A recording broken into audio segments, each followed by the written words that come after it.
Pues sí, que se acaba de presentar en el espacio Allié Guinard de Châtillon, localidad aledaña a París, la actriz española Tacha Quintanar, quien con un recital titulado Muy airosa criatura es Dulcinea, ofreció un repaso a la poesía femenina en la Jornada Internacional de la Mujer. Todo esto en el marco de la exposición Mujeres, que reúne en ese espacio a tres artistas, Catherine Matoche, Francesca Mantovani y Aude Bernabé. Y precisamente para hablarnos de este recital y de su intensa trayectoria como mujer en el mundo de la literatura, Tacha Quintanar ha sido tan amable de venir hasta nuestros estudios. Buenas tardes, Tacha.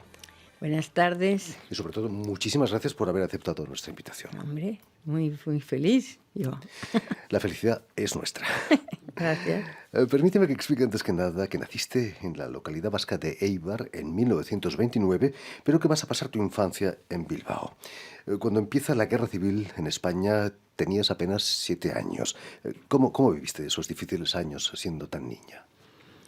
Mira, yo pienso que los niños viven las cosas muy diferentes de eso, porque, por ejemplo, como sabes, Bilbao era lo que llamaron el cinturón de hierro, y entonces estuvimos en guerra más tiempo que otras ciudades. Pero, por ejemplo, nosotros íbamos al ¿cómo se llama?, al refugio, y era un divertimento absoluto. Nada, me acuerdo que empujaba a la gente porque habilitaron unos túneles, que yo nunca sabía que allí había túneles. Pasaba todos los días a salir al colegio y de repente se abrió allí un sitio que era un túnel. Y allí se metían los señores, los mayores. Y los críos iban, pues las madres te llevaban de la mano y decían: cuidado, que hay criaturas. La palabra que hay criaturas a nosotros nos daba una risa. Y entonces luego cuando en la cama saltando jugábamos y nos peleábamos mi hermana y yo y decíamos: cuidado, que hay criaturas. En fin. No erais conscientes del No, peligro. para nada, para nada.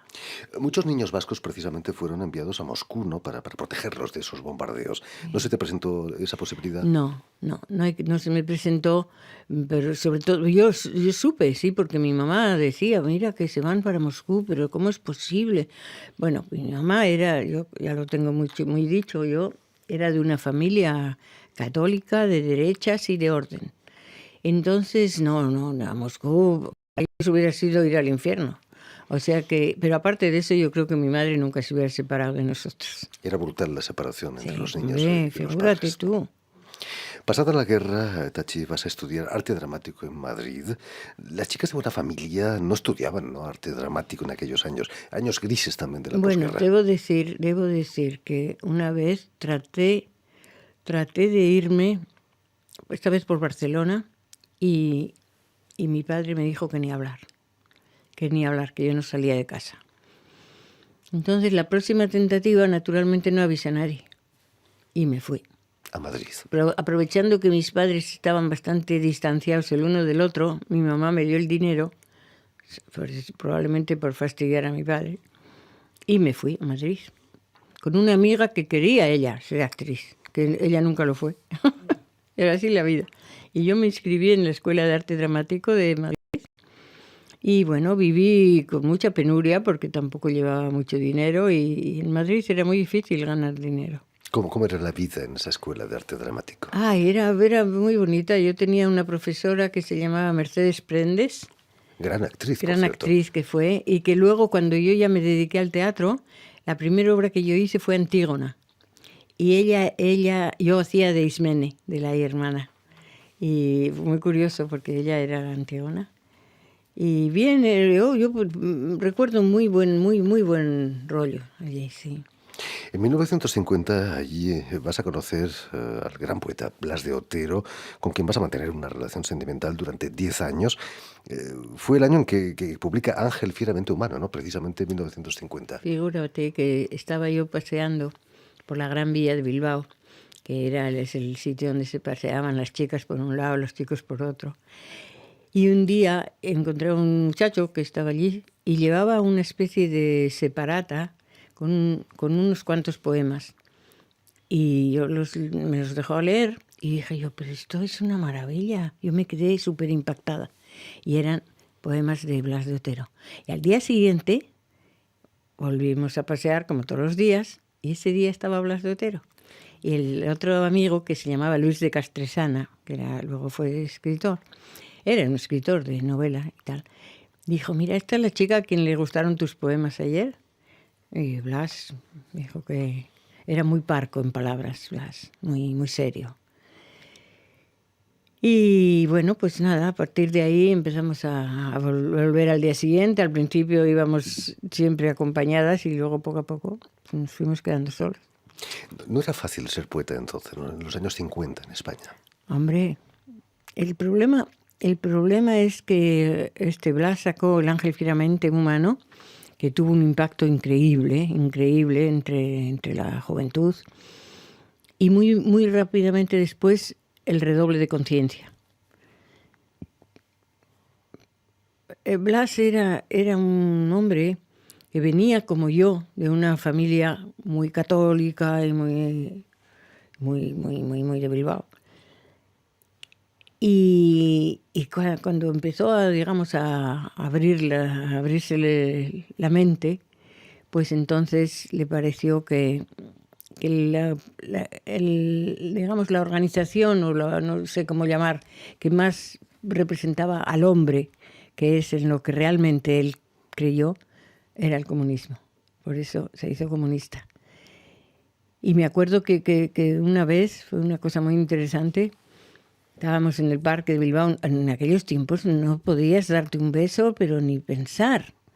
Pero claro, para eso buscaba uno de los sitios oscuros y tal. Y un día me estaba abrazando así y me dijo, Tacha, el partido te necesita.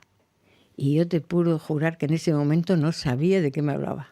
No tenía ni idea de lo que quería decir. Es la erótica del poder. Pues absolutamente.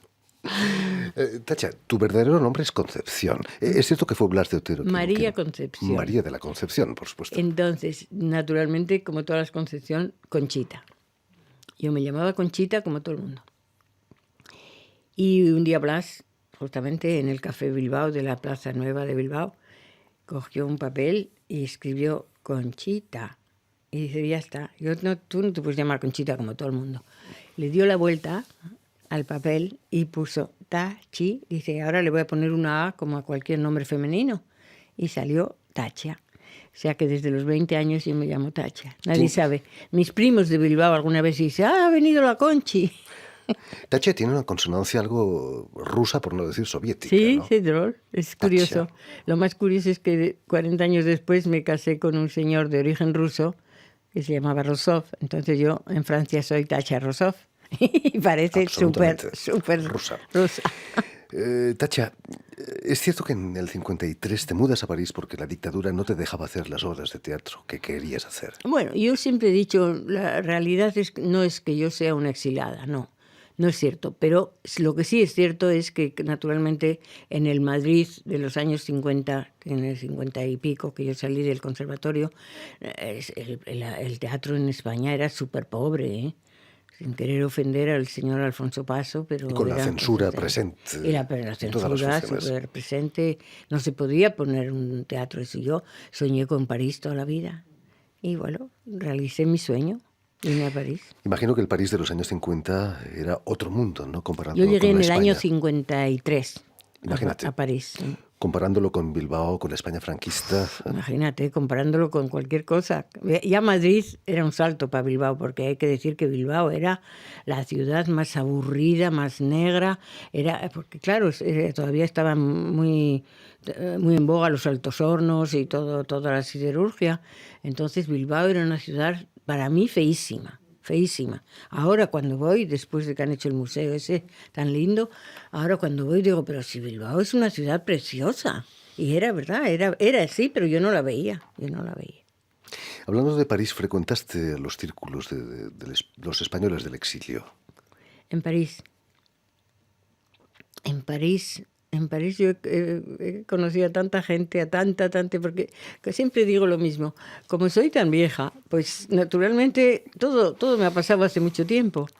Pero en París, bueno, no sé, en mi casa ha estado desde Antonio Saura hasta Evtuchenko, el poeta, hasta Bueno, bueno, no te digo ya Paco Ibáñez y todos los demás, cuánta gente, ya ni sé, ahora mismo no te puedo decir. Con Pero... Paco Ibáñez colaboras en varios recitales, además, con él, ¿no? Bueno, Paco Ibáñez siempre pensó que yo decía bien la poesía.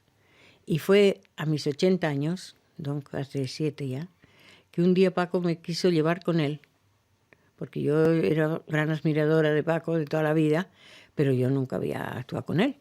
Y a partir de ahí me empezó a llamar y decir, mira, yo estaba ahí a un lado y él me decía, sal. Y en medio de su recital yo decía un poema o dos, atrás, y poco a poco, en realidad yo siempre digo, la cuestión profesional real, mi carrera ha comenzado a los 80. Así es. Tacha, es cierto que en el 56 conoces a Gabriel García Márquez en París y que vas a vivir con él un año bastante precario, ¿no? Con estrecheces. Un año terrible, sí. Un año duro, muy ¿Cómo duro. era Gabriel García Márquez entonces, tan joven? Mira, yo daba un recital de Blas de Otero, a raíz de, me parece que fue cuando salió el libro Pido la paz y la palabra. Daba yo un recital en el Club de Quatre-Vins, que hay en París, que creo que sigue existiendo, enfrente, en Saint-Germain-des-Prés. Y había invitado allí a un señor que era el padre de un amigo mío de Madrid, que era José Antonio Novaes, que luego fue corresponsal de Le Monde, yo creo, en Madrid. Bueno, le invité al esto. Y él había conocido a García Márquez en la conferencia de Ginebra. Y le dijo, mira, tengo un compromiso, una amiga que dice poesía, no sé qué y tal. Y Gabriel García Márquez le dijo, una tipa diciendo poesía, menudo rollo. No, yo no. Y nos esperó en el Mabelló. Y allí le encontré. ¿Y cómo era? Pues era flaquito, pero flaquito igual que un argelino. Con un bigotón así, el pelo muy rizado. Parecía un árabe, sí, es verdad. Y bueno, pues como se empiezan todas las historias de amor, pues al principio no era para nada mi tipo, para nada. Para mí mi tipo era Blas y mi tipo fue luego mi marido. Porque a mí me gustaban los hombres más maduritos, siempre, no sé por qué. Y él no era para nada, pero empezamos a salir y siempre me preguntan, ¿y entonces qué te enamoró? Pues me enamoró como hablaba, porque era una cosa era tan mágica la forma de hablar. Y siempre cuento la misma anécdota, pero sí que yo les decía, mira qué claro de luna, maravilloso, y me decía, se lo regalo. Y a mí nunca me habían regalado eso. Y otro día, pues eso, un crepúsculo, yo qué sé, se lo regalo. Era una forma de hablar tan Poética, ¿no? poética. Tacha, ¿es cierto que tienes problemas en el oído izquierdo? Como el personaje del amor en los tiempos del cólera de la novela de Gabriel García Márquez. Eso fue un guiñito que me quiso hacer el Gabriel, porque me cuentan que si es mi historia, no, para nada, la historia de sus padres y tal, pero eso sí, lo del oído izquierdo fue una gracia. No es el único guiño, ¿no? En El coronel no tiene quien le escriba. El Sales tú en la novela. El coronel no tiene quien le escriba, eso sí, yo asumo, yo soy la coronela a todas, porque fue esa novela que escribió realmente viviéndola cada día. Cada día él bajaba del Hotel de Flandres a buscar al correo abajo que no llegaba, igual que el pobre coronel que va a buscar su pensión que nunca llegó. Y entonces es muy paralela su vida, ya lo ha contado él en muchas entrevistas, ¿no? Entonces, pues sí, efectivamente yo era esa coronela que lo quiere mucho, pero que le trae un poco la vida a eso, porque es que había que comer. Y entre medias de eso estuve yo enferma y todo el tinglao. Tacha, ¿qué pensaste cuando te enteraste de que le daban el premio Nobel a Gabriel García Márquez? Ay, ¿qué voy a pensar? Figúrate tú. Mi casa fue como si me lo había ganado yo, porque realmente empezaron a llamar de todos los lados. Porque yo no sé, igual él siempre lo tuvo en la cabeza, yo no lo sé, a mí nunca me habló de eso. Pero yo personalmente, para mí el premio Nobel era un nombre que ya no podía subir más alto, ¿no? Entonces, nada, el premio Nobel a Gabriel, porque la gracia con lo de Gabriel fue que nuestra historia duró muy poco, apenas un año, pero la amistad, en cuanto él fue famoso, la primera vez que vino a París, lo primero que hizo fue buscar a la Tacha. Y a partir de ahí hemos pasado cantidad de cenas de Navidad juntos. Maravilla, ¿no? Yo he estado en casa suya siempre en México.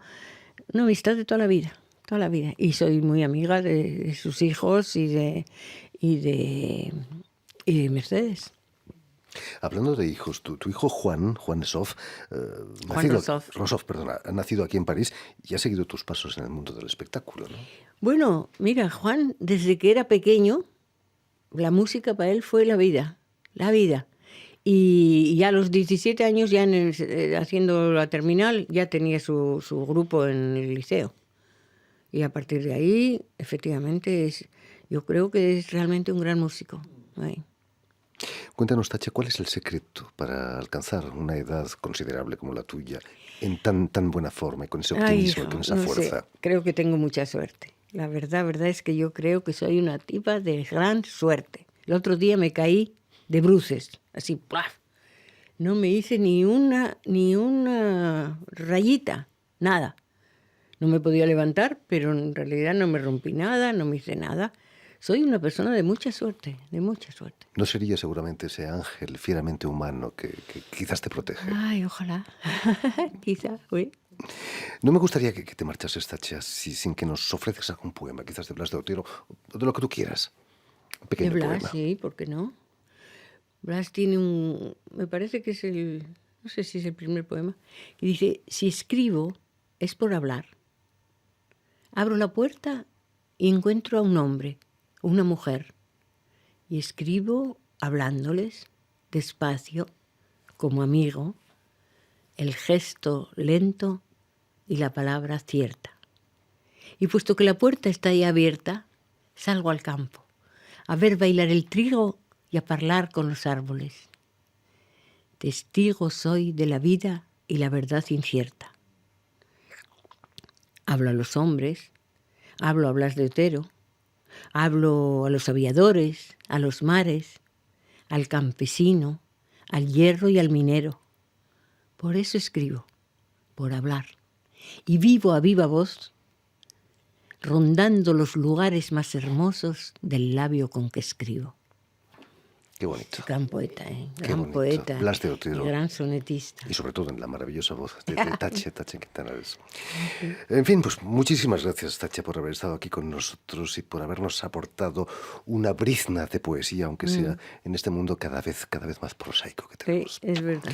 Y ya lo saben, si quieren escuchar de nuevo esta entrevista, esta emisión u otros invitados, pueden hacerlo consultando nuestra página web RFI Español o la página Facebook del programa El Invitado de RFI. Muchísimas gracias de nuevo, Tacha. Bueno, gracias a vosotros. Y hasta siempre. Merci.